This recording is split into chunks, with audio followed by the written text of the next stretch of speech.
without crossing out checker flag. That's a fine.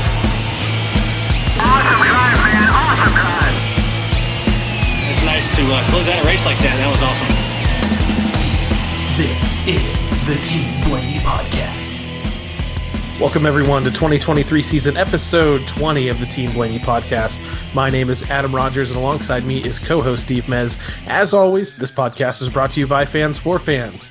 Steve and I have been following the drivers of the Blaney racing family for 2 decades, and Team Blaney itself launched on social media in 2014. Each weekly episode of the show offers an in-depth analysis of Ryan Blaney's latest NASCAR Cup Series race, plus news, notes, and a lineup of special guests all throughout the year. This week, we break down the number 12 team's run in the Enjoy Illinois 300 at Worldwide Technology Raceway. Steve, welcome back for another episode of the Team Blaney Podcast, fresh off of NASCAR's shortest race of the season. At least it was supposed to be one of the shortest races of the season. And instead, 2 weeks in a row, we end up with a marathon. No rain, but a little bit of a weather delay that threw things for a loop. And we got an extra hour and 45 minutes to do other activities on Sunday. Yeah. What was the name of the track again, or that they race at? Yeah, Worldwide Technology Raceway, and yeah, that technology driven. Yeah, unfortunately, that track. I mean, people are automatically brought up the issues they had in the past, where the lights went out during a truck race once. This wasn't electrical in nature this time, except for the lightning. This was more of an issue with a fiber line probably being cut by construction or something outside of the track. So a lot of people did give them grief, though, for being the technology raceway and then things going out. But it was just so funny when that moment struck on TV, when you hear, I think, the TV voice for like a second, and then it cuts to commercial, and everyone was just left confused. Well, yeah, because the cut to the commercial really quick. Like, usually when you have a problem like that, it's like a couple second delay, or 5 or 10 seconds of just dead air. But it was a frozen screen for like a second, and then boom, commercial. So somebody was quick on the hammer to fix whatever it was. But it took a while because they didn't have internet for a while, and the scanners were great to listen to because that was the only thing that was working right. Nobody had data on the boxes. Josh did not have internet up there where he was standing. I got it in my notes, but I'll bring it up now. I mean, he tells Jonathan that. He says, "Hey, I got no internet here. I got nothing. I can't lap time, nothing, And Jonathan goes, "Got a stopwatch?" Yeah. Josh goes, "What's that?" I know they're messing with each other, but everybody was basically blindfolded for a little while as far as like normal data and the way they do things. But it did come back, except for the in-car cameras never came back.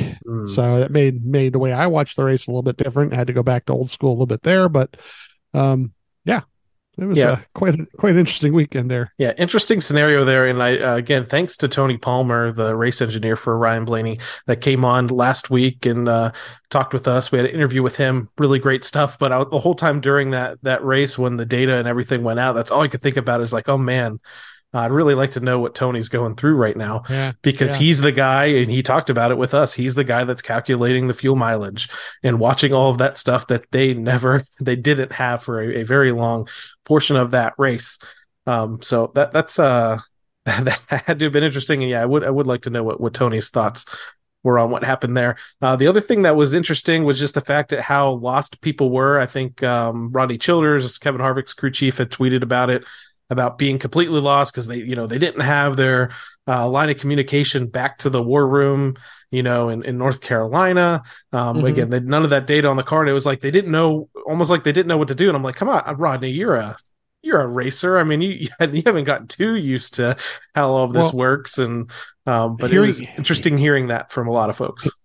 Hearing that's kind of interesting in general because that kind of tells you how dependent some teams are on their war room versus others.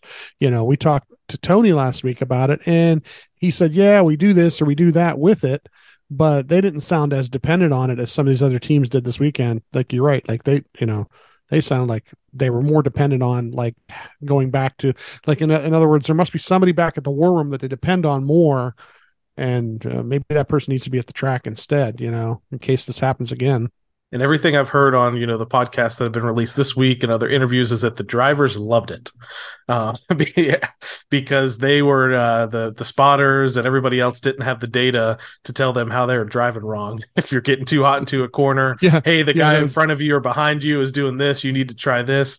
I think Freddie Kraft had said Bubba had actually mentioned that he was all for it, and the one that did seem to suffer from it though, and we'll get to it probably during the recap, was Corey LaJoie, who's was with a brand new team filling in, and with this working with Alan Gustafson, and Alan was kind of just didn't know. He couldn't see what Corey was really doing. He could probably watch, a video feed of him getting in and out, but like he couldn't see that SMT data to see how Corey was driving the car and maybe what kind of changes he would need, because they don't have that rapport built up to know what he needed. And unfortunately, Corey really struggled in that race. So maybe he might have been the only one that really wished that the data was still going all throughout that race. Yeah. Truthfully, the Hendrick cars didn't do that great. The 5-car flip to strategy is what they did with a 2-tire stop. It wasn't, Corey was, and Corey's podcast tomorrow or on Wednesday will be quite interesting to hear him talk about how realistically he didn't do what he wanted to do. But I don't know if the Hendrick teams as a whole were really that strong on the day either. So, yeah, unfortunate. So, we have a lot to talk about in this episode, so why don't we jump in? You talked about some guys being not so strong. A team that was strong in this weekend's race at Worldwide Technology Raceway was the 12 team again, and it all started off in that practice and qualifying session.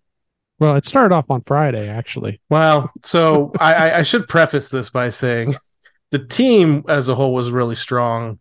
Unfortunately, our man Raymond had a rough Friday. Yeah, well, I think he had like some fishing to do over the weekend somewhere, and or if they send him back to the war room, that wasn't good either, because he wasn't able to talk during the race there. The 6 and the 12 car both fail inspection 2 times here on Friday, and they usually pick the car chief to eject. So Raymond had to leave the building. I used the term because I got online and a couple people right away, oh, they're bad, they're doing this, and oh, the NASCAR hates them for that, and they didn't want them to win the week before, so now they're penalizing them. And I'm like, no. This is called pushing the envelope. Or another great term I heard, responsibly aggressive. Responsibly aggressive is a great term, because all they're really doing was, okay, we've won a race. We know we're in the playoffs. We're now the points leader too, to boot. Now is the time to do it.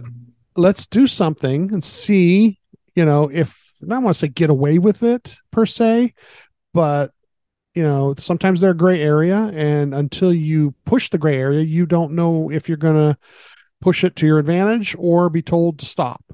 As long as it's not duplicating a part and putting it on your car, like some other team. That's sketchy. As long as it's not something like that. If it's something that goes through inspection and then they tell you, you can't do that, and then you try and fix it, and then, a second time they didn't have it fixed correctly, then that's probably all that really happened. Then you try these things. You try them for future,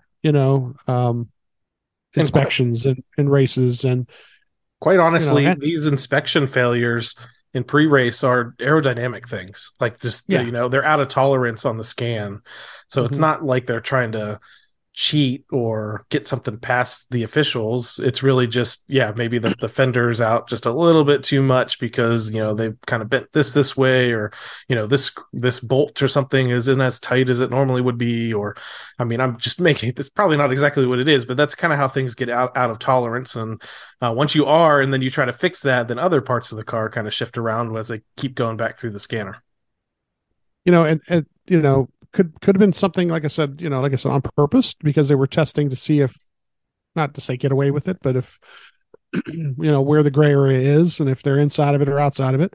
Also, now the teams at Penske all turn toward the 2 team and even the 21 team to try and help them. So maybe you do this and in your setup for your car this week, and they do something different, and then you can give them some data if it works better for you during practice or whatever. Because ultimately, Penske would love to have all three teams in the playoffs, or actually, and actually, the 21 also is the fourth team. They would like to have them all in the playoffs if they can, and figure out a way to get them the victories or the finishes they need to get them. So, yeah, you try these kind of things, and see if it works. It's not necessarily, and truthfully, I say try that on purpose, but who knows? Maybe the car got the hauler hit a bad pothole on the way in too and bounce the car around a little bit. You don't even know if that something like that may have happened. And then they get the car out and they don't know it until they run through inspection. They're like, oh, wait a minute, this is, something's wrong here and we have to fix it. And like I said, they ran it through twice. So they tried to fix whatever it was and they couldn't fix it the first time, probably. So, but the bad part about it is the pit selection process. Yeah, losing Raymond Fox is not the best thing, but yeah, pit selection's huge. Pit selection's huge. And the way they do it is they assign you a pit stall ahead of time. So you do qualifying, and that figures out who gets to pick their pit stall in what order. But before they do that, they say, you're going to get this pit stall, and Brad's going to get this pit stall. And then everybody picks around you. And that ends up being a thing later on because the 77's in front, and who was behind him? It was the 6, right? The 6 was behind him. So yeah, they're right together. It was kind of weird, but yeah, kind of weird. And then some of the things that happened during the race kind of were real interesting, including the 77 actually literally holding up for them to pull out of their pit stall, which TV didn't show real well. But Jonathan had told Ryan that they talked to them ahead of time, and the distance between them entering pit road and the 77 coming onto pit road was enough where the 77 just kind of waited a hair or two. They were like the last car in the lead lap anyway, so they weren't going to really, maybe they would have gained a position or two unless somebody messed up their pit stop. So we get to Saturday here with practice there in Group B. Of course, that'd be the last car to qualify in Group B. The 22 in Group A was leading that practice, and they were shifting twice, down to third gear in the corners.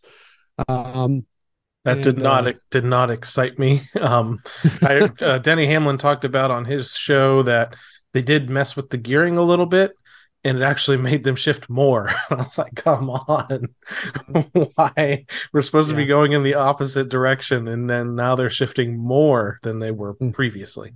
Yeah. So we get to Group B here. They were going to do about 15 laps. And here's an interesting thing. So usually within the first 3 or 4 laps, everybody gets their fast lap time. All right. And that's how you see the thing on TV about, oh, this was the fastest car and this and that. And then, like, I always like to see what the averages look like, stuff like that. But what ends up happening is the one car, when he goes to get on the track, he holds everybody up to some extent on the backstretch, screwing up. I don't know if he's waiting for the 99 to get behind him or something, and it screws up the whole first 3 or 4 laps that they run. So his lap time doesn't look great. Which those would have been his fastest laps of the session, just because the tires would have been much, much fresher. So. Right. So yeah, and Ryan at one point is behind the 99 and the 1, and I don't know, he says, what are we doing here? So those 2 knuckleheads were doing something in front of him, and I don't know what it was. And if one was trying to show the other one how to run a line there or something, but asking, Ryan, I think Ryan came back in here. They were going to run along because they finally did get to some clean air. They finally those guys got out of the way and get some clean air. And actually, because he got clean air, he ran a lap that was one of his best laps of the session. Even though he was on 15-lap-old tires, he finally got clean air and actually kind of moved him up to the leaderboard. I think he was like 3rd quickest in his group at that point, which was pretty good. They came in with 8 minutes left. And it's kind of interesting because when they do this kind of thing, they know what kind of changes they were going to make already, because it only takes a couple minutes to get back out there. He's now the 5th fastest Group B. 5 minutes left, comes back out, runs some more laps. We get to qualifying, Group A qualifying. He gets a TV interview, which is always cool. And the 11, the 45, the 24, the 8, and the 22 are the fast 5. And then we get to Group B, and Ryan's, Ryan, the 1, the 4, the 2, and the 19 are the fast 5. So you got all 3 of the Penske cars are going to be going for the pole. And here's what I'm thinking. Of course, we have a really great shot at getting the pole here, and we'll not have that ability to pick the preferred pit stall. But you still want to start on the front row. Yeah. Kyle Busch goes out early. I think he was like the second car out in the pole qualifying, and put down a lap that was really incredible, because you watch the tracker for the next 7-8 guys all the way through Ryan, and some of the guys couldn't touch what he did in 1 and 2. 3 and 4, some of them gained it back in 3 and 4, but Kyle really did nail the lap. And Ryan a little missed it by 0.008. I don't know how much closer you can get. So yeah, we're starting on the front row. Kyle Busch is on the pole. They end up with pit stall 29. It says 77 was in front of him. The 6 was behind him. So we get to Sunday. We got stages of 45, 140, 240, 9 sets of sticker tires, 1 set of qualifiers, a fuel run of about 72 to 76 laps. To the rear, we got the 43 and the 15. So we got a TV interview, on the radio, which was cool. Getting ready to settle in for a nice long run at the finish or at the start of this race. Yeah, it would have been great if none of this goofiness would have happened. It happens in the next 4 or 5 hours. Excuse me.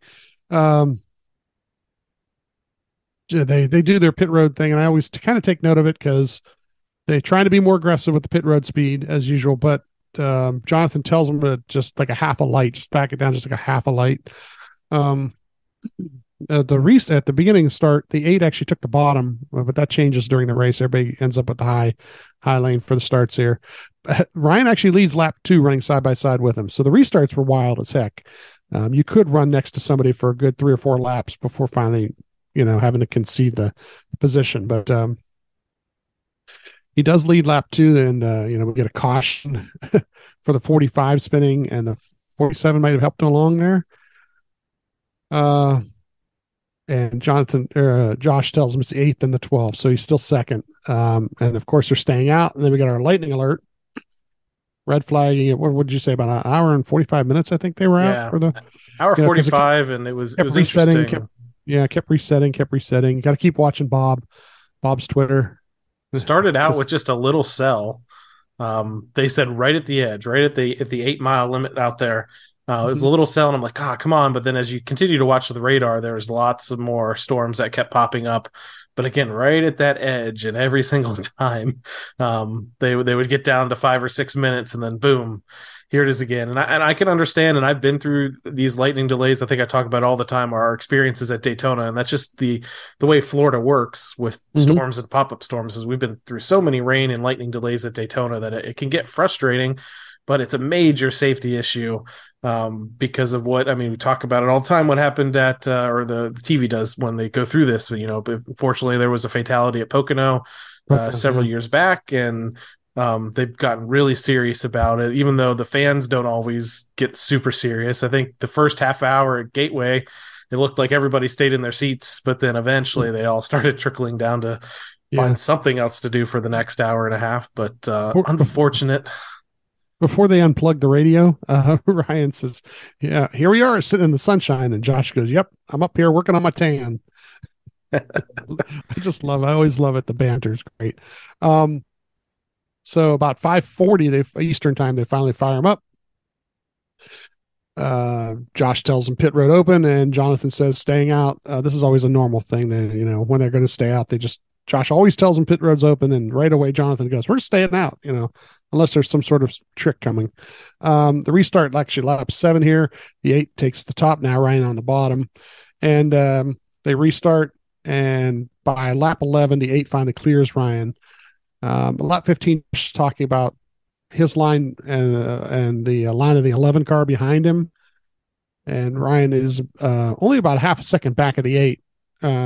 Lap 17, Ryan runs a different line in 1 and 2, and actually starts losing ground a little bit. So, but by lap 20, he's only 0.2 back of the 8. So,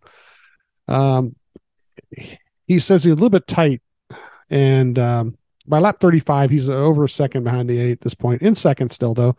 At lap 42, the 8 laps the 6 and the 77. And this is, near the end of the stage. And, so both those cars are pitting around Ryan, so it's perfect. The 8 wins stage 1, Ryan's in second. And he tells them we keep turning in the front and keep rolling maybe a half a number here, maybe a full number. And Jonathan said the call is black when they open up in the pits. And like I said, they're open in, open out right now. There'll be nobody pitting around them. And people should remember from our interview last week with Tony Palmer that he's the one in charge of pulling together all those pit codes every week. So that's kind of just a fun fact that we kind of know now going forward. So thanks to Tony and his software there. Yeah.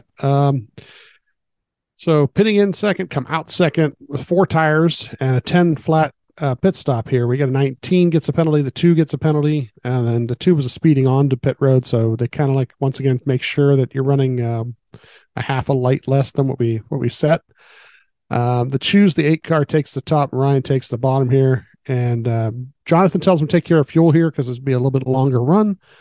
They restart lap 53 with the 4 car pushing. And sometimes the push is important here, not quite as important as it was at Charlotte, but still, if you get 2 or 3 guys lined up behind you, it might help you a little bit. We got a caution for the 34 here who took 2 tires, and it looks like the 1 car gave him a little help. Not as egregious as some things, but still wasn't great. But the 34, man, he was pulling these strategies all race. Yeah, they would change 2 tires. Change these 2 tires, and the next time change the other 2 tires. Yeah, they're quite interesting. 8 car takes the top, Brian takes the bottom here, restart at lap 59. He getting a better push from the 4 and the 22 here. And at lap 61, he's battling the 8 pretty hard, and he clears the 8 and takes the lead. So lap 63, the 11 and the 8 are battling for second behind him. Ryan's up 0.7 of a second because of this. Lap 68, he's got a 1.2 second lead. Lap 75, it's up to 1.5 seconds.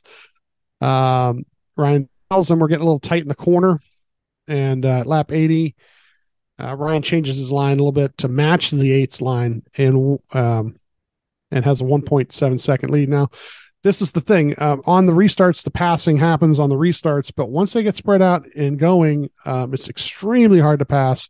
And Ryan running the same line as Kyle Busch, Kyle might start gaining on him by running a better line, but once they got to him, if Ryan ran that same line, Kyle wasn't getting by him. Especially seems for the lead, and I'm always the one that will be like, well, at least through the field, there were comers and goers, and that's true. But when you get to the guys up front and the guy that's in clean air, really, really hard to pass the leader. But it seems like at least some of the racing for the folks in the stands, at least they got to see something. But with Ryan in the lead, though, I'm like, all right, I'm good with this. Yeah, stay single file. Yeah, at lap 85, he's 1.1 ahead. Like I said, the 8's running a little lower in both ends here. But at lap 88, Josh tells him the 8 can run lower for a lap or 2 and then gain, and then he has to cool off his stuff and go back out to running a higher line. Lap 91, we get a caution for the 7. This is the first of the brake rotor issues of the day. They get... see, Jonathan here says we're going to do number 1 and free you up a bit as well. This is where we lose TV, right? then the NASCAR app, everything just goes haywire here. The 77 is back on the lead lap at this point, so he may have to go around him. Pit road was still closed, and the pit road stayed closed for a while because I think what they were trying to do is get back on TV. Yeah, they're just circling. They're circling, and nobody wants to come out and say that, but I think that's what they actually were doing. It's taking a long time to clean up. They got this, and they're cleaning up over here, and they're cleaning up over there, and rightfully so. But I think it's mainly they're trying to get back on TV and trying to get everything back to normal. And I know we talked about it extensively at the top of the show, but it was interesting how immediately, which Fox doesn't have a ton of fans. It seems like for their coverage, but immediately a lot of people are coming out and blaming Fox for what happened here. And it turns out it was something outside of their control because the MRN feed also went down. And I saw plenty of tweets of people being confused because it seemed like their stopgap was to go back to one of their old races. And they don't just do an old race from like a year or so ago. They do an old race from like a decade or more ago. And people were commenting about like hearing somebody talk about the beginning of a race and it was like Bobby Labonte or somebody like that. So it was like, across the board. This was an interesting part. And I'm like, do they just keep holding?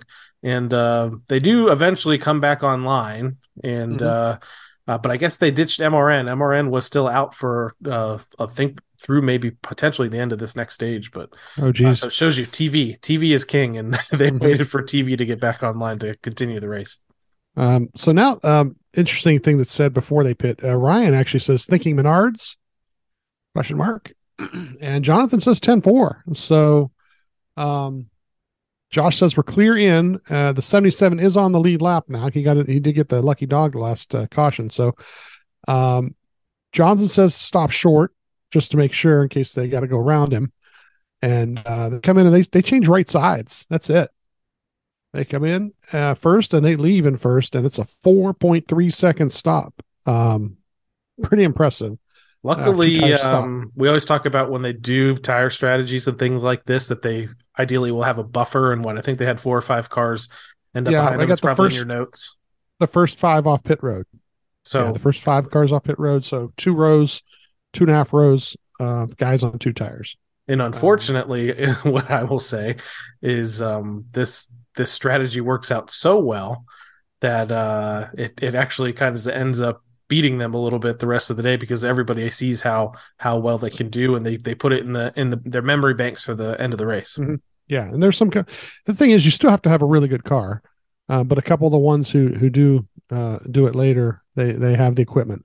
So Ryan chooses the top on this restart here, and the 22 is actually on the bottom.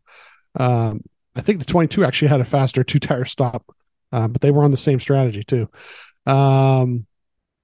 And they restart lap 102, basically to the lead. Once again, at this point, there's no in-car, so it's kind of no fun for me. From TV perspective, it kind of looked like one of those almost classic, like super speedway teammate restarts to where Joey kind of backed up the bottom line a little bit, let Ryan come down, and then they went off leading together. Yeah. This is, I think earlier I was talking about where they had no internet and I can't do any of the gaps and the thing about the stopwatch. So, they got a 1.2 second lead according to the NASCAR app at this point on the 22. At lap 109, the 8 actually passes the 22 for second. So once again, the 8 is on 4 tires, so he's finally carved his way up there. But Ryan's got a 1.5 second lead at lap 109. At lap 120, it's still a 1 second lead. Josh tells Ryan that the 8 won't be able to pass on the low side if he does get to him. So once again, here we go. We're going to run the same line once he gets within a half second or whatever, and you're in good shape. At lap 131, the 8 is 0.43 back. But by lap 135, Josh, they lead by over a second. And it's, once again, that he burnt up his stuff and then he couldn't get to him anymore. Lap 140, Ryan wins stage 2. So we get another point in the bank. How about that? 13 races into the season, this team had no wins, no stage or no playoff points, decent amount of regular, season, general points. But now a couple races later, got a win in the bank and 2 stage wins also in the bank too. And that's really, really good to see. And no matter the rest of the way this race went, I thought kind of a mission accomplished, especially to back up a victory in the Coke 600 to come out and have another really strong run the following week at Gateway. Yeah, so we got 77 as he's still in the lead lap here, and Ryan says we're still tight rolling. It builds tight, so he wants to keep it turning in the center. He didn't want to put any rear brake into it, so he's kind of letting Jonathan know he didn't do anything to adjust it on his end. So Jonathan knows what kind of adjustment to make. Jonathan tells him stop a little short, and the 77, he does say the 77 said they'll stop. So I don't know. Like I said, the TV didn't really show it well, but when Ryan left the box, the 77 was not into his box yet. So this stop, at least, that was pretty good. It was a 10 flat stop. which is really, really good. We came out P3 though. So one of the cars that beat us off pit road was the 45. The 45 decided, let's do the 2-tire strategy. The other one was the 24, which we know right now, or at least right now, is the best pit crew on pit road. So I don't have a time. Oh no, here it is, 9.25. So their time was 3/4 of a second, faster. That's extremely that's fast. Just, especially this pit road. The boxes are smaller. You got to be a little bit more careful. And like I said, depending on who's pitting around you, when they come to pit road, you might not be able to jump out in front of the car the way you want to, which we find out what happens with the 40. Was it the 42, 43? One of the legacy cars there. Yeah, the 43. 43. I'm sorry. Yeah, he got injured.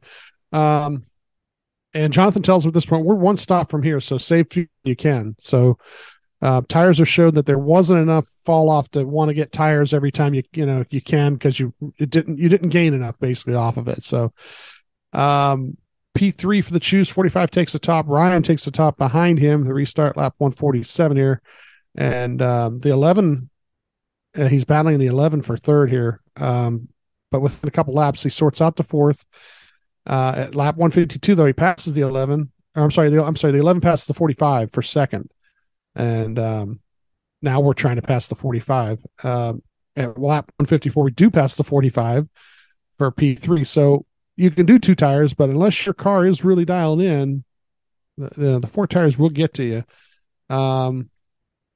Ryan says we're pretty tight here. It may be because of traffic, though, because it's the first time really he's been in traffic for a while. At lap 160, 1.8 back of the leader. And at lap 165, the 11 is closing in on the 24. And so we get 168 here. We are about 0.67 back of the 11 car in second here, and a tenth faster than him. So once again, gaining on the guy, but once you get to him is a whole other story. At lap 174 here, we're half a second back, and he's telling the guys he's a little tight here still. Then we get a caution for the 45 for his rotors. And, it's funny. Somebody put an article out today about problems with the car. The car is the problems. And it's not the car is the problems. I wish everybody quit doing that. This is some envelope pushing going on here too. I think that certain teams are a little more aggressive in the way they cool their rotors. Larry Mack had a thing out there where, it was about the rotors cooling and then being worn back up, and, down the long straightaways, they cool them off quicker and then they heat back up down and it's just, there were some things that I think engineering wise that the teams are doing that are causing these rotors. There's kind of like 2 things that they have. One thing to keep in mind is not everybody has to bring the same brake package. They have at least two different types of brake packages. They have one that's for an intermediate track, that's a lighter brake rotor.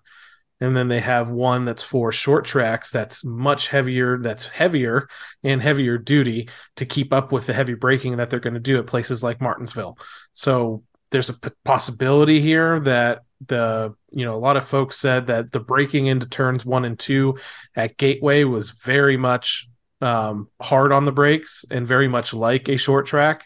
So I'm not sure if there's the folks that survived had that kind of heavier duty package on there. The second thing, as you kind of said about them being aggressive, they have a lot of options when it comes to cooling the brake system, and as much, dependent on how much airflow goes to the brakes, that also can change the aerodynamics and downforce of the race car. So there's kind of a risk reward situation when it comes to this. So if people are running that lighter brake package and then also running fewer hoses or whatever it is to cool the system. And the third situation here is with the driver. The next gen brake packages compared to the previous generation car are much stronger. They have bigger brakes, bigger calipers, bigger pads, and they get a lot more braking performance out of them than they used to. And drivers are just used to going in the corner, sending it in a little bit more than they would have in the previous generation car, getting hard on the brakes, and then continuing on with the day. So getting into 1 and 2 at this track, a lot of guys might have been pushing the envelope. You talked about how hard it was to pass. One of the ways you could pass was kind of sending it into the corner and hoping to clear yourself on the car behind you, shifting those gears and going off down the straightaway. So I think a lot of this was happening. A lot of these guys that you saw do it, Hocevar early on, surprised a lot of people. He was in that 7 car filling in for Corey LaJoy, was running in the top 6. I think he's made his way up to 16th at that point. People were pretty shocked. Maybe he was running really aggressively, and just with the way they were cooling and the brake package they picked up with it, it was hard on that rotor and exploded. And I think we're going to see this with several other guys that were running really well, that also some of them had to make runs up through the field at points in this race. That probably had some trouble here, and it's unfortunate. But as you said, the teams are kind of in control of this, and they could go a little bit more conservative, and they don't, and this happens. Always look at teammates in these situations. If you've got teammates that have an issue, then it's something the team did. If they both, and the 23 and the 45 are teammates, and 23 later on, as we'll find out, has the same issue. So at least there in that situation, I think they did something that caused them their issue. So the Ryan here and Jonathan are talking about a half a number adjustment, and Jonathan tells him, if you want, we can put a wrench in there. Ryan says, let's go a full number and try and get on the other side of it, So they tell them to stop a little short because the 77 one's going to be waiting on them. They're pitting in third. They come out 6th. Now, once again, this is not, it's a 10.10 stop. So it's, and the 5 and the 34 take 2 tires. So there's 2 of the spots. Okay. The other spot was the 8 car. That's it. The 24 was already in front of him, and the 8 car has a really good stop here. So Ryan says, thanks to the 34 for almost running into me into the fence on pit road, because the 34 comes out of his box like a wild child. I was going to say, that was the other issue with this. I'm not sure how much it impacted the 8 getting out in front of him, but Ryan did have to kind of check up because of what the 34 car did. So it definitely did not help him in beating the 8 off pit road. So that could have been a deciding factor in that as well. And the 8 team also, I mean, they have their problems, but they're also one of those teams that can pull off a nearly sub 9-second stop every once in a while. Okay, now this is where the 43 crew member, gets hit, and some reports had one of the other cars hitting him, and some of the reports had his own guy hitting him. Some of the reports also say that he ran into his own crew member, and then that kind of like messed him up to the point where he got hit. I still don't know what happened. Yeah, like you said, initially it was the 3. And then, the biggest thing, I don't know. I wish I could. Hopefully, I can explain this in a manner that. Remember a couple of weeks ago where Jonathan said to give, I think it was Harvick. They were pitting behind Harvick, and he told they were coming down pit road right behind Harvick, and he told Ryan to give Harvick a space or 2.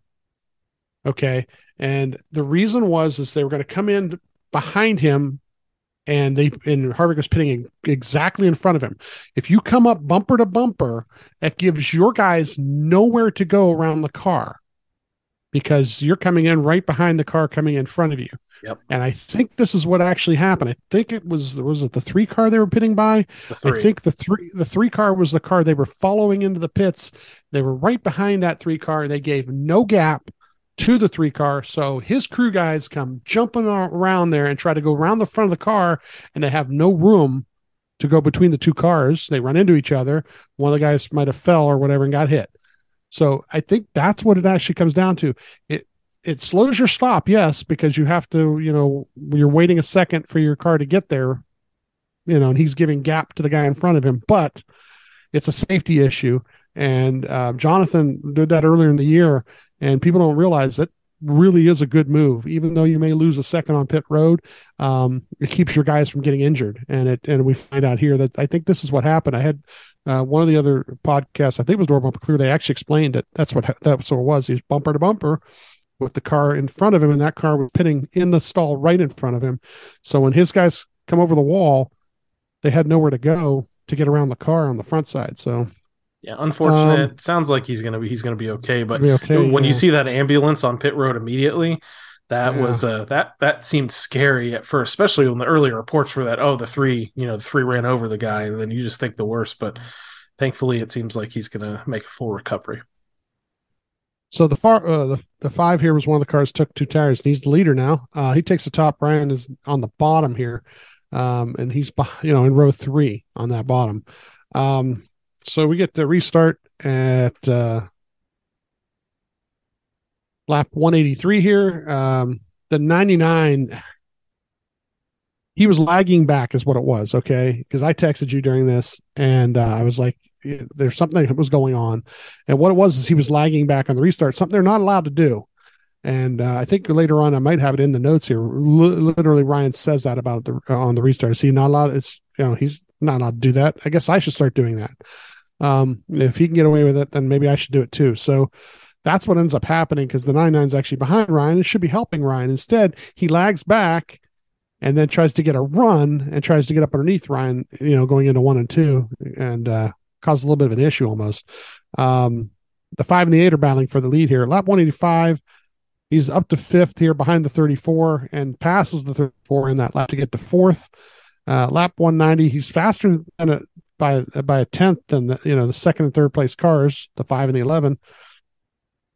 And at lap 195, he's about 3/10 back of the 11, about 2.5 seconds back of the leader, though, the 8. At lap 198, we get caution for the 42.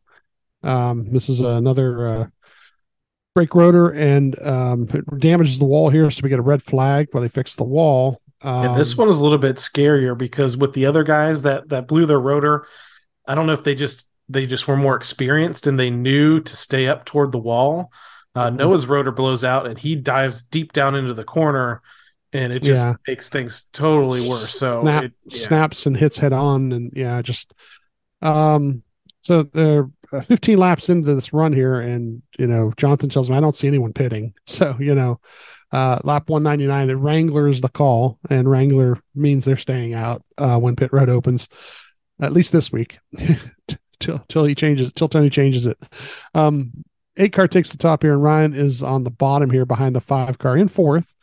The 99 is on the outside of the row here, and the restart lap 230 sorts out to fourth, and then lap 204 we get a caution for this is the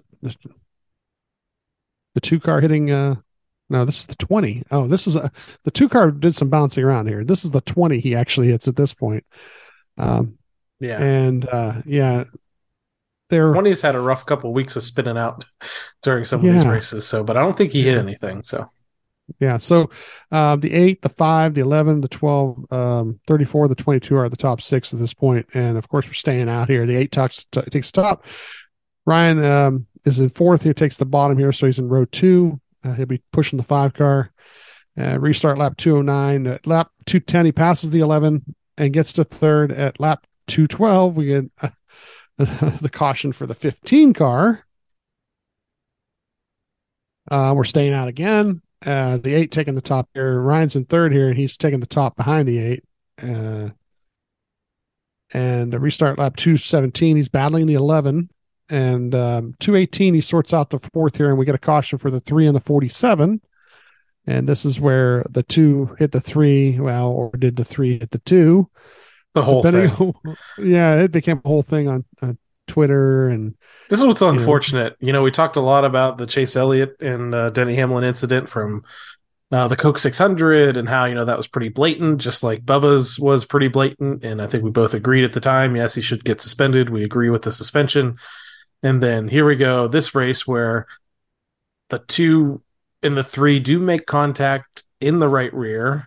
But it appears that both of them may have been moving about at the same time. And if you do watch it quickly, it could look like the 2 just took some. Luckily, the 47 was kind of in the way to brace the impact, so the 3 doesn't just go head on into the wall.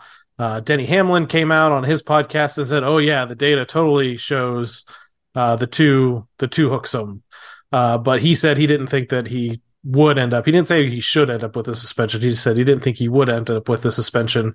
The two, though, Mr. Cindric goes on, and I don't know how active he usually is on Twitter, but he goes on and just types out a very to the point, I'm just here to defend myself. Here's the data. He shared kind of like what Denny shared the week prior, and shows his steering didn't change until the contact was actually made. So it's just you watch the replay that is head up straight down the straightaway.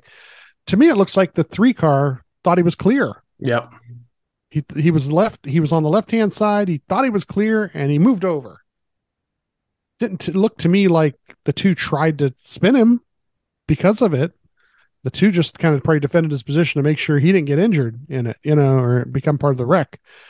So, yeah, I don't know. Somebody's spotter really. Yeah. I mean, the other circumstances why I think people thought it happened is that, almost like Chase and Denny in the laps prior, they did kind of have a little bit of altercation or some fender rubs, and that's why people just assumed. And almost like Chase and Denny again, there was like 1 out of like 3 of the replays where it does almost look like the 2 is the one that hooks them. But then once you get some more in depth and get around the car in different angles, so I don't know, it didn't seem blatant enough. It didn't seem abrupt enough to be something. And the 47 car just being there to soften the blow also definitely helped. So long story short, Elton Sawyer was on the morning drive on Sirius XM and on the morning on Tuesday and said, we looked through everything and he's not being suspended. So no.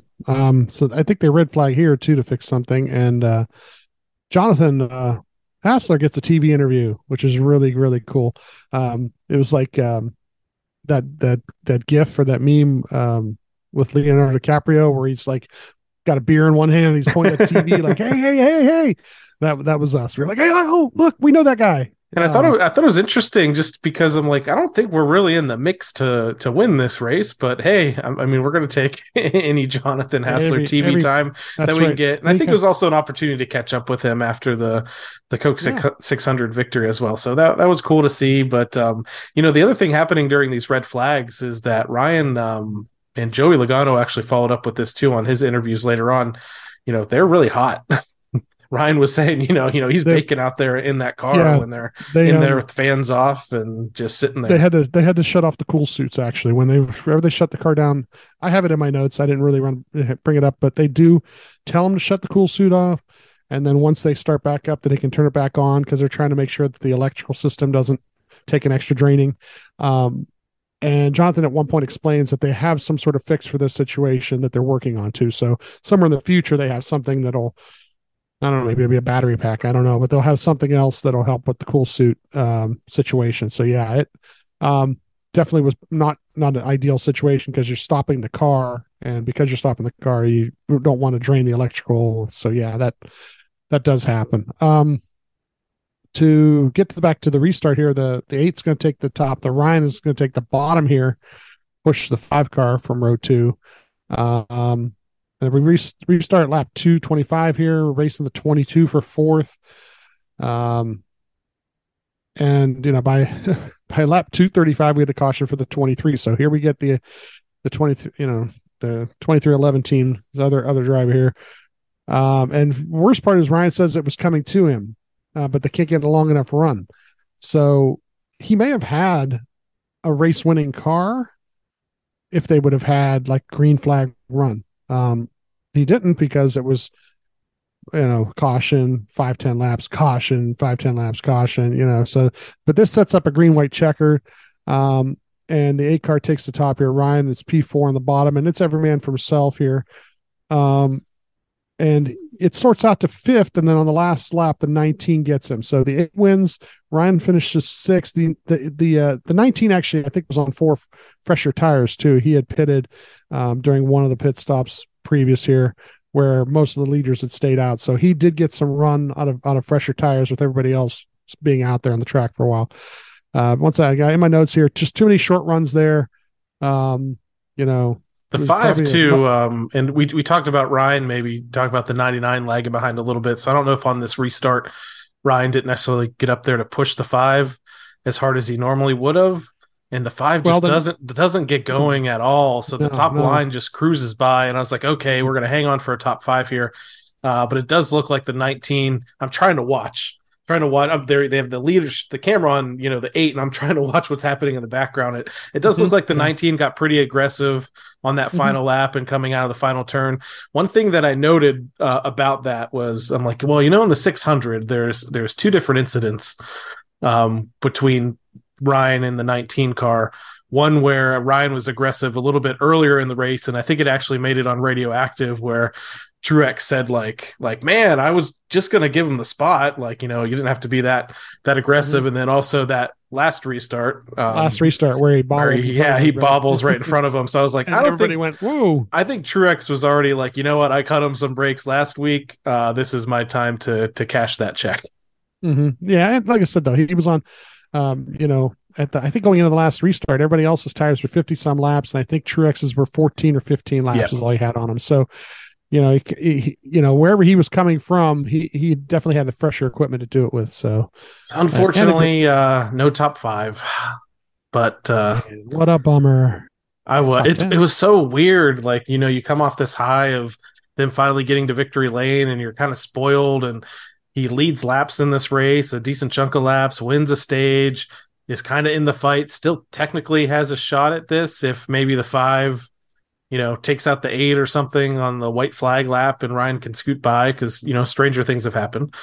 Yeah, actually happened in the Xfinity Series race, though it was a road course race over the weekend. That same thing happened, and the guy in 3rd or 4th ends up winning the race. So I'm like, hey, okay, maybe there's still a chance. And then it's just weird feeling so disappointed, in a race where we get a playoff point and we run really well, run up front, still finish in the top 10. But it was like, I was just like, it was almost like we finished 15th, the way that I felt after this race. And it took a little while. How long it took? It took about 10 minutes until, realized that you got a new leader in the NASCAR Cup Series point standings. Yeah. Ryan says, we ran pretty good today. We won the second stage, which was good. Second in the first stage, just kind of lost track position, lost the lead through a couple stops and restarts. We could never really get it back. I just got a bad restart at the end and fell to 6th. But overall, it wasn't a bad day. It was a good points day too, and we'll keep going. That's his quote, his post-race quote.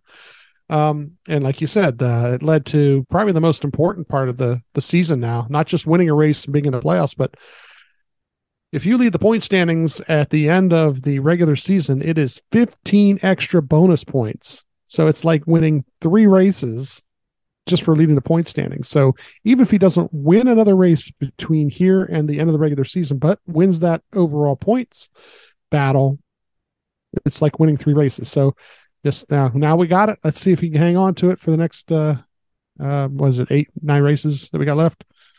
So let's take a look at those point standings. So remember, prior to the Coke 600, Ryan was 7th in points. After the Coke 600, he vaulted up to 2nd, just 1 point out of the lead from Ross Chastain, who was the then leader.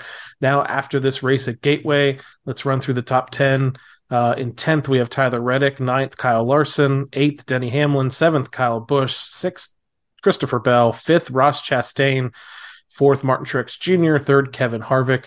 2nd is William Byron, who is 13 points behind your new NASCAR Cup Series points leader, and that is none other than the 12 team and Ryan Blaney. So he has 495 points. I mentioned to you, we're kind of in a lucky spot here where the 24 was penalized 60 points, I believe is what it ended up being for their, maybe was that their second penalty of the year? I'm not sure how that worked out. I don't know if they were caught up in that first spell of Hendrick penalties or not. But either way, when they were penalized by NASCAR, I think for the I don't know if that was Lubergate or not, 60-point penalty. So he would be leading by 47. Byron would be if he had those points, because he has had an outstanding season with 3 victories and running up front almost every single week. But luckily for us, they did have that points penalty, so Ryan is 13 points up on the rest of the field. So things are definitely moving in the right direction. A lot of momentum, and hopefully they can continue on this momentum as they head out to the West Coast and go road racing again. Yeah, there's 11 more races till the playoffs. I'm sorry. I don't know why I think it's 8 or 9. 11 more races, an off week after Sonoma. So, yeah, let's keep it up. Keep up the momentum. So let's talk about Sonoma, and let's go through our NASCAR on TV report for Sonoma Raceway, and all the action is going to kick off on Saturday, June 10th, 5 p.m. Eastern time. The NASCAR Cup Series practice and qualifying is going to be held, and unfortunately for Steve, it's going to be on FS2. I'm not sure what's happening on FS1. There might be a baseball game or something that they can't get out of. So, fortunately for those folks, you're going to have to find other ways to watch. Or if you do have FS2, luckily I do, might be able to catch that. 8 p.m. Eastern time, NASCAR Xfinity Series DoorDash 250. That's going to be on FS1, where most folks with that cable package can watch. Yeah, maybe there's some sort of Egyptian soccer match they have to show or something. I don't know. Did you notice how quick they got off the air? They did, but they were 2 hours. They're 2 hours behind. They were way long. I know they were way long, but I'm going to tell you right now that if you want to be a major sport, you need to be treated like a major sport. And that's just my little rant. But the NFL, they could have a quadruple playoff overtime, and afterward, they're going to analyze it for 45 minutes. They'll talk to everybody. They'll talk to the groundskeeper. They'll talk to whoever they need to talk to. You know, it's just so amazing that whatever they have else that they got to get to, it bump that somewhere else. So go say, hey, you want to see this soccer match? Go to FS2. That's the way you do it. Not, oh, we got to hurry up and get out. We got a window. We're in the window. We got to get out of here.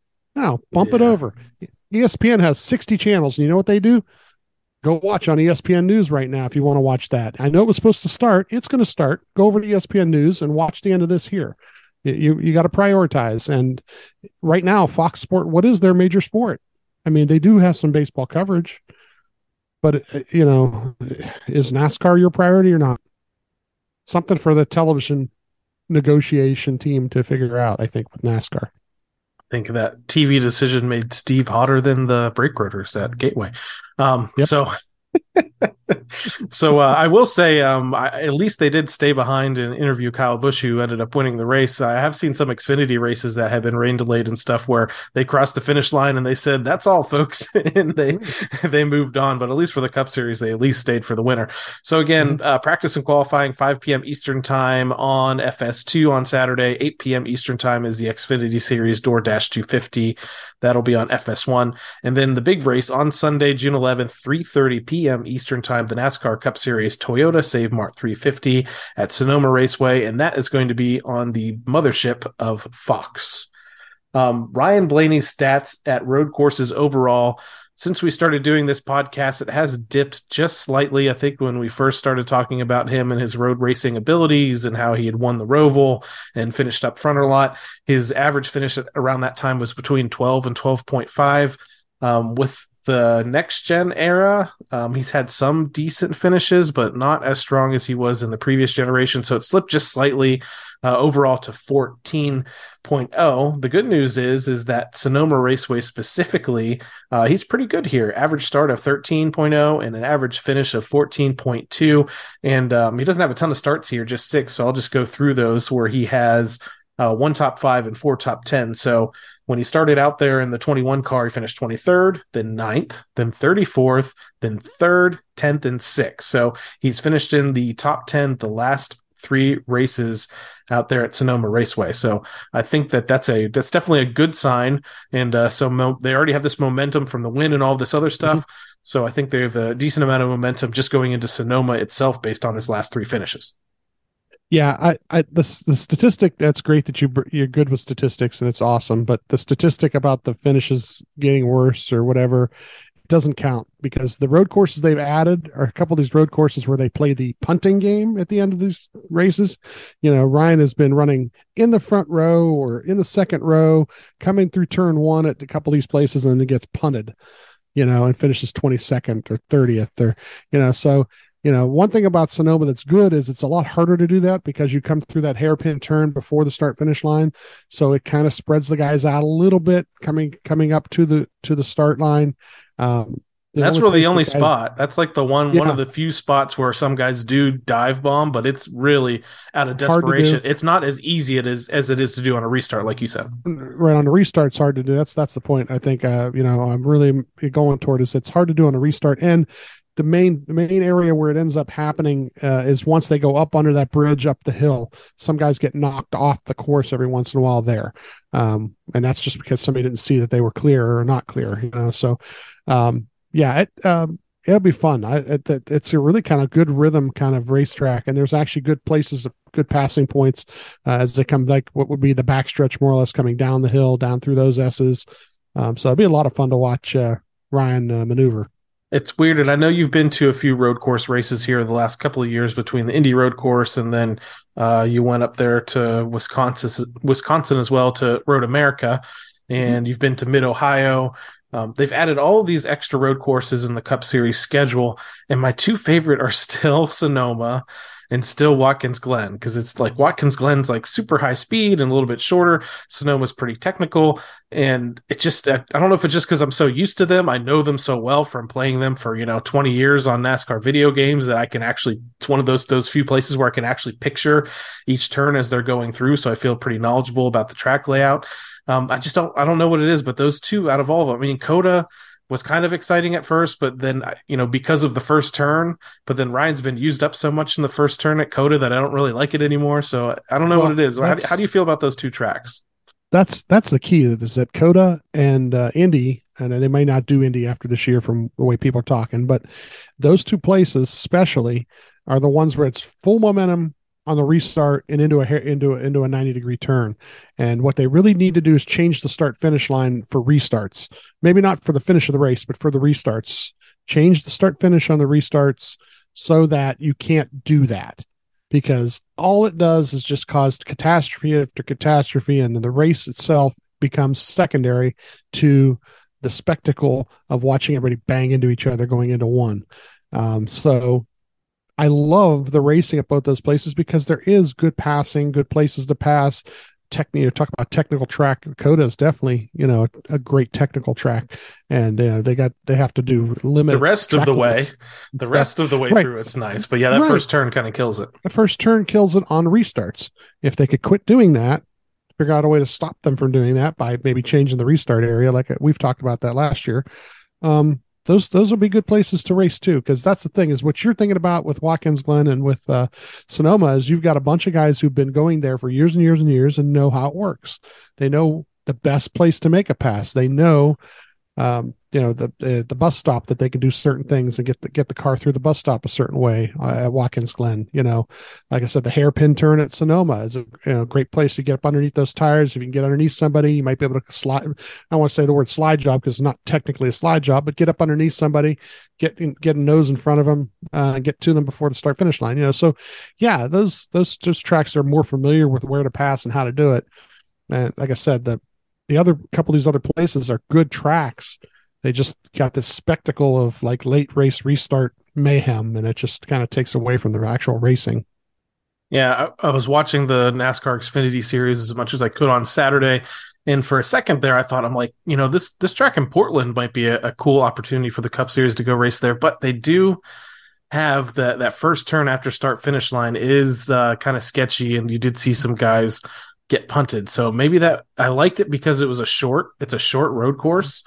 Mm-hmm. There really isn't a long straightaway except for the front stretch where the start finish line is. Even the back stretch is kind of a curved straightaway back. It's curved. I say it's weird to say straightaway, but it's just kind of a really curved area before it gets back into like turns looks like 11 and 12 or something back there. So but I thought Portland might be, I know there's some infrastructure issues there to why Cup might not go there anytime soon, but yeah, definitely that first turn there might just cause too much calamity to where it won't be fun.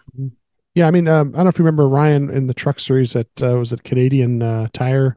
That track there, same is a whole different thing. Like before the start finish line, they come up through a right hand turn before the start finish, so they're lining up for a restart, and they're not getting up to full speed by the time they get to the start finish line because they're coming around a bend, and that totally makes it easier to sort out when they get to a turn, on a restart. Because once you've got them all bunched up on a restart, like I said, they every man for himself, right? on the flip side, that final turn there has made for some pretty amazing and finishes that have led to fisticuffs out there when the leaders are close and racing there. And Ryan, I think it was it Herman Quiroga that he battled with at the end of that one race, which it was a pretty respectable battle, but they did trade some paint a little bit at there. And that was one of my favorite all-time Blaney wins, but it was cool because he had to really battle a guy neck and neck all the way to win that truck race. So so lots of different opportunities. I'm hoping that we've reached our peak on the number of road course races. Obviously we have the Chicago street race coming up that I think is more almost like North Wilkesboro. It's more of a spectacle than maybe the racing is going to be, but who knows? Maybe it'll surprise us, but there might be some carnage. we'll see. But it's just that bread and butter of going to Sonoma, going to Watkins Glen. For me, it's like, I'm not like, the super old school traditional fan. I mean, I have been around for 20 plus years, but I still didn't start watching until the 2000s. But it's just, I don't know. I've romanticized just the Cup Series going to those 2 road course races and then everything else being a little bit more traditional. But Sonoma is definitely one of my favorites. And if it's one of your favorites and you want to tune in this weekend, again, practice and qualifying for the Cup Series, 5 p.m. Eastern time on FS2, and then Sunday, 3:30 p.m. Eastern time for the Toyota Save Mart 350 on Fox. So I was chatting with Steve right before we started recording about how I thought I had a really great fantasy lineup. Upon further review, I had 3 really great drivers in that lineup and a couple that let me down and another one in the garage that I had thought about elevating up at one point in the race, but also let me down. So I'll go through my starting lineup as we jump back to this past week's race at Worldwide Technology Raceway. So for the Team Blaney NASCAR Fantasy Live League, I started the winner, Kyle Busch, who got me 59 points. Ryan Blaney, who finished 6th, got me 50 points. He won a stage. Joey Logano, who finished 3rd, got me 44 points. And then Ross Chastain, who, man, he was out to lunch in this race. I'm not sure what happened. His teammate, for once, actually outperformed him nearly all race long. Chastain only gets me 20 points. Tyler Reddick was on track to at least get a good finish. He didn't really do too much in the stages at all. 2 points only. And I had left him in because Stenhouse had been, I don't know who crashed first, but either way, I think I missed it. I wasn't able to elevate Stenhouse. I think Stenhouse was actually still in the race after Reddick, but then Stenhouse got wrecked out anyway. So he was in my garage. It was only going to give me 8 points more, which was not going to make a dent in the rest of things. Here's where I really fell off. I picked Ryan over Tyler Reddick in the featured matchup, so that was right. But the rest I got all wrong. I had picked Bubba over Almirola. I picked Ty Gibbs over Cindric, and I picked Keselowski over Buescher. And Keselowski had a rough day, really long day. After they came back from the red flag for the lightning delay, they dropped a cylinder, and he, I think, was 3 laps down at one point, and actually with all of those crazy cautions came back out of that, but still finished like in the 28th or something like that. So the featured matchups killed me, even though the top half of my lineup was super good with Busch, Blaney, and Logano. Just wasn't enough. And I thought I had a good week like I usually do, and I wasn't even close. I think I finished in the 30s or something like that. No, God, no. 55th. Wow, that's rough.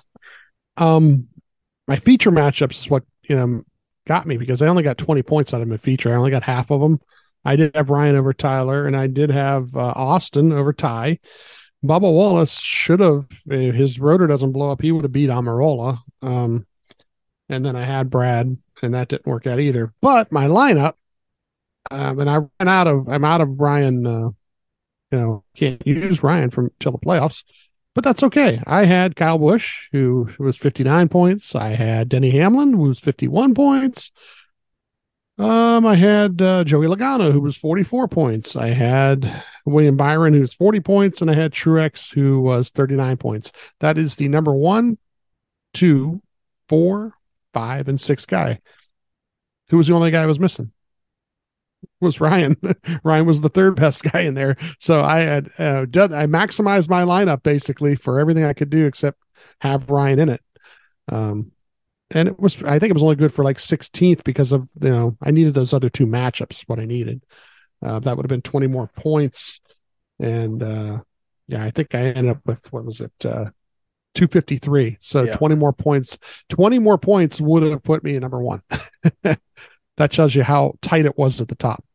So let's take a look at those standings and points earned. So again, yeah, you were 16th. I was just behind there in 55th. I think 185 points earned. But let's take a look at the top 10, which will actually start with 8th because we had some major ties here. So we had a 4-way tie in the 8th position with 259 points, and that's Cool Guy 2K, the Nutty Gamer, Pea Shoot Bill, and Blaney Kicks Beep. And then we had a 3-way tie for 5th with Racing Girl 12, Clyde's Chicken Pit Racing, who's come out of the grave after the last, I don't know where he's been the last several weeks. Once we discovered him, it was like a jinx. I think he had some rough weeks after that. Yeah. And Go Larson. So Racing Girl 12, Clyde's Chicken Pit Racing, and Go Larson all tied for the 5th position in points earned with 263 points. 4th, we had TJH3 with 264. 3rd, Whip Wilson, 269. In a tie for 1st with Adjuster 4 and Factory of Sadness 6 with 273 points earned for this race at Worldwide Technology Raceway. Let's jump now to the overall league standings. Ooh, I don't like the way that top 10 looks. 35th position, Team Blaney host Adam, 2,664 points. Let's take a look at the top 10 in the overall standings. Eric D15 in the 10th position, 2,810. 9th, The Nutty Gamer, 2,815. 8th, Sam Speedsters, 2,821. 7th, Penske Fan 24, 2,858. 6th, Adjuster 4, 2,860. 5th, Mez 12, 2,874. 4th, Go Larson, 2,887. 3rd, Christian Dana, 2,894. 2nd, Blaney's Daisy, 2,935. And just 5 points ahead in the 1st position, Factory of Sadness 6 now leads the way in the Team Blaney NASCAR Fantasy Live League with 2,940 points. So it is really tight at the top of the standings. You've managed to move up into the top 5 now, which is unfortunate to see for me, but I guess it's good for you. And I will again point out that this is not just Steve making these picks. I think the brains behind the operation is Kate, and I'm going to give her all of the credit for all of this. I can neither confirm nor deny any of that. Let's talk briefly about, we'll jump forward again briefly about the race at Sonoma coming up. If there's anybody that stands out that you're going to want to use in your lineup, I'll run through the top 10 finishers at that race in Sonoma last year. Daniel Suarez went to victory lane. I had a nice battle at the end of that race with Chris Buescher. Michael McDowell was 3rd. Harvick was 4th. Cindric was 5th. Blaney was 6th. Chastain was 7th. Elliott was 8th. William Byron was 9th.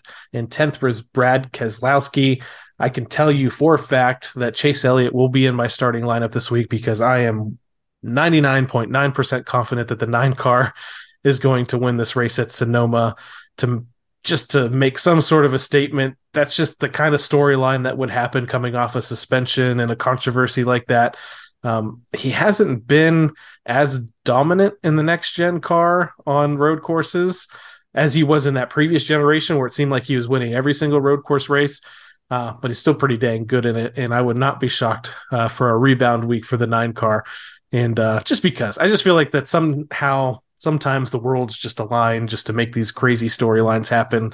So Chase Elliott, I know for sure, is going to be in my starting lineup. Might as well, maybe based on practice and qualifying. I want to see how fast the Trackhouse cars are, but both of them might be in the lineup. I still have some uses for Ryan Blaney. We'll just, again, that's totally going to be based on what they do out there in practice. Is there anybody that piques your interest? It is interesting to see, Austin Cindric finished 5th last week, and he's relatively strong there. He might not be somebody you start all the time, so he might be worth throwing in there too. Tyler Reddick. Oh yeah, that's true. That's the guy who can do it on a road course. Like I said, practice and qualifying is something we always like to look at. I'd be interested to see how Kyle Busch does actually in practice qualifying. As well as Ryan, because look, right now those are the two teams with the most momentum right now. Kyle had the pole and won the race this past week. Ryan won the race 2 weeks ago and finished and started the race outside front row and then won a stage, and he's won 2 stages in the last 2 weeks. So interesting thing about strategy here for your fantasy is that now we're doing a road course and we're not going to have our cautions at at the end of stages. They're going to award the points at the end of the stages, but they're going to keep going. So, how often do we get cautions? Guys are going to race the race backwards. Will somebody like Ryan try to get stage points? Because, now you have your win. So, a couple of years ago, a guy like Larson would just not care. And then he would be on opposite strategy, get back into the back of the field, but was so strong a car that he would just pass everybody anyway. So, look for a couple things like that to happen. But it kind of changes your strategy too when you're looking at guys who are going to be racing for points versus guys who are going to be racing to win the race. So like I said, looking forward to going road course racing at one of my favorite tracks, and hopefully my Team Blaney NASCAR Fantasy Live League team gets it in gear and get some of that momentum that the 12 teams had the last several weeks, and maybe get at least a top 15 finish or something like that this weekend. I do want to shift to maybe something a little bit more positive and talk about the fact that, this past week was an unbelievable week, Monday through Friday, at least, for the Blaney racing family. Or Saturday.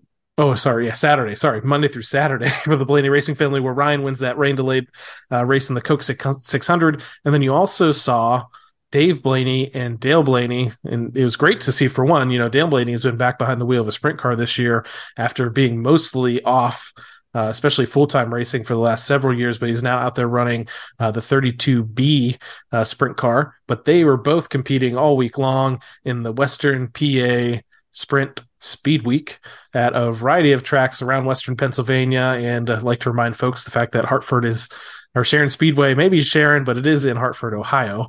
But they were still part of Western PA Sprint Speed Week. And Dave had some really great finishes throughout the week, finishing second to AJ Flick multiple times. Dale, I think, picked up a third place finish, possibly at Lernerville, behind Dave. Yeah. And Dave Blaney, Saturday night. Let's talk about it, because Team Mez and our friends Jerry and Kirsten, friends of the podcast and big time Blaney fans, all in attendance at Sharon Speedway to see this Western PA Sprint Speed Week action. Yeah, Jerry and Kirsten are like our roving reporters. Last year, they sent a bunch of pictures actually from they were at the Lou Blaney Memorial. So definitely they're there for Dave. And we had messaged each other Friday night because of Dave's finish Friday night. And we were both like, oh, it'll be interesting to see what he does at home on Saturday. And sure enough, my wife and I decide we're going to go. And at the same point in time we decide we're going to go, I get a text message from Jerry says, we're going to go. So we all met up there at the track, and we get pit passes so we can go down, take some nice pictures of the cars, put them online. So hopefully if you're following all the Team Blaney accounts, we definitely try to put some good pictures, some videos together. They end up, I think Dale and Dave both end up in separate heats, winning a heat, just Dave was just on it, I don't think we're up there for the whatever they did with the draw or whatever, but they start the A main feature in row 2, both of them. 30 lap A main. By lap 3 or 4, Dave is up to second. He gets a really good start to begin with, and then we get a caution, and he's in second. So of course, for the restarts on these situation, they've got the cone. They put the cone out. It's single file restart, and with 25 to go, within a lap, Dave passes for the lead, and then checks out, and it was just amazing to watch. I can't boast enough about what we saw. It stayed green the whole way, and Dave lapped all the way up to 5th position by the end of the race, and he was catching the guy in 5th too. If it was a longer feature and stayed green even longer, who knows? But dicing through traffic, anticipating guys who were running one way or running another way. At one point, 3 and 4, he went between 2 guys, and our eyes all lit up because like, don't, not now, no. But he literally reminded me, I hate to say this, but of Kyle Larson. 2 years ago, we saw Kyle Larson win at Eldora in the Kings Royal, and it was the same thing. Dave ran whatever line he wanted to run, however he wanted to run it, was wide open pretty much the whole time, and just another guy and another guy and another guy and another guy, and it just there was a 32 car field there, so 25 cars were in the feature. These guys aren't slouches, these guys do it every week. There was it Flick? What was this? AJ Flick? I think AJ Flick. Yep. AJ Flick had won on Thursday and Friday night, Pittsburgh and Lernerville. So I mean, and he was running like third or fourth. I mean, he was doing everything he could. But Dave was just the class of the field Saturday night. It was a blast to see. We got some great pictures. We went to Victory Lane over there. Got some pictures of him in Victory Lane. Mom came over. Got great photo of Mom in Victory Lane. My wife put that on Twitter. I think it's up to 17,000 views on Twitter, which for her is a lot of views. It's pretty cool. And it was really cool to see too, because she looked extremely happy. So hopefully we get to see a lot more of that. Then we know that he'll run a couple more, and I think Dale's going to run probably a little bit more of a schedule than Dave even. So Ohio Speed Week should be interesting to see what happens when that comes up in the next week or so. So definitely keep an eye out. We'll try to get pictures and info to you at least on the Team Blaney pages. But what a great Saturday night. Yeah, really cool to see. And I think our post said something like, you don't come to Dave's house and expect to, steal a victory away from him. The guy has a million laps on that track, 30 plus wins there, at least 3 wins in the last couple of years between winning that World of Outlaw race. He won I think the season opener there earlier this year, comes back and wins this Western PA Sprint Speed Week victory. I don't have any confirmation that either of them are going to be running Ohio Sprint Speed Week with the All-Star Circuit of Champions, but I could guess at least Dale will be. Who knows about Dave, depending on his schedule. He's not a full-time guy. He's out there kind of running for fun. So who knows? Sharon does have a date in that. It's going to be this upcoming Tuesday night. They have their All-Star Sprint Speed Week show. So Ohio Sprint Speed Week with the All-Star Circuit of Champions, and that's always a really good thing. And if you are a Blaney fan and you do subscribe to Flow Racing, and if Dave or Dale is racing in that, or if you're just a sprint car fan, Flow Racing has the All-Star Circuit of Champions all season long, so that's a really cool opportunity. Either way, Sharon Speedway is going to be showcased on that, so it's close to my heart for working there forever. Still try to get back there as much as possible anytime I am back in town in Ohio. So but yeah, so heartwarming to see Kate and Dave in Victory Lane. And a lot of Blaney fans were there, and worth mentioning too. I think maybe there was at least one other person I saw that did this, but Jerry and Kirsten both in town to see Ryan win the Coke 600 and then turn around just a few days later and see Dave go to Victory Lane at Sharon. So they got back-to-back Blaney wins in person. So great week for those fans. Yeah. You said one other person on Twitter somewhere, yeah. Somewhere, and we'd have to tweet out to us. Let us know who it was. That'd be kind of cool to know, because we know Dave was the only other person. That's very true. We know Dave was in Charlotte on Monday because we saw the pictures. So yeah, that had to be really cool if you got to do both of those in one week. Well, Steve, we had an action-packed show here, and hopefully is another positive show, another uplifting show, because of all that momentum that 12 teams has, and it's been really good, really fun for us to have some really, really cool things to talk about. First place, baby. Yeah. You talk about whatever you want to talk about these last couple of months. That is a consistent team. That is a team on top. That's a team executing. They're getting it done. As long as they keep doing that, momentum is going the right direction. That's first place, baby. That's all you want to be. A couple of years ago, Larson won a bunch of races, was the points leader, and look what it did for him when he got to the playoffs. You have a 20 or 30 point lead starting every round of the playoffs because you're the regular season winner. That's hard to beat, even when you get down to the round of 8. So just keep up the momentum, keep having good weeks, keep having good runs. The speed's definitely there, and the driver's there, and the team is there. So you know what? All the negative nannies that are out there, go away. Okay, it's time to watch. It's time to watch our boy do a real good job the rest of this year.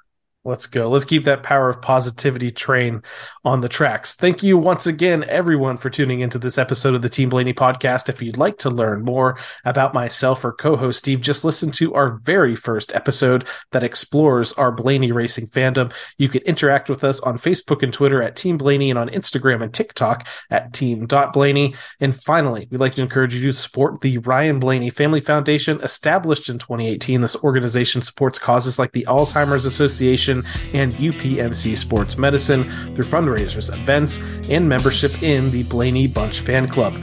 To learn more, visit RyanBlaneyFamilyFoundation.org or follow them on any of their active social media channels. So, for my co-host Steve Mez, I'm Adam Rogers. We'll catch you next time right here on the Team Blaney podcast. Good night, Brussels. Check out the TikTok. Well, thanks everybody for coming. I hope you enjoyed it.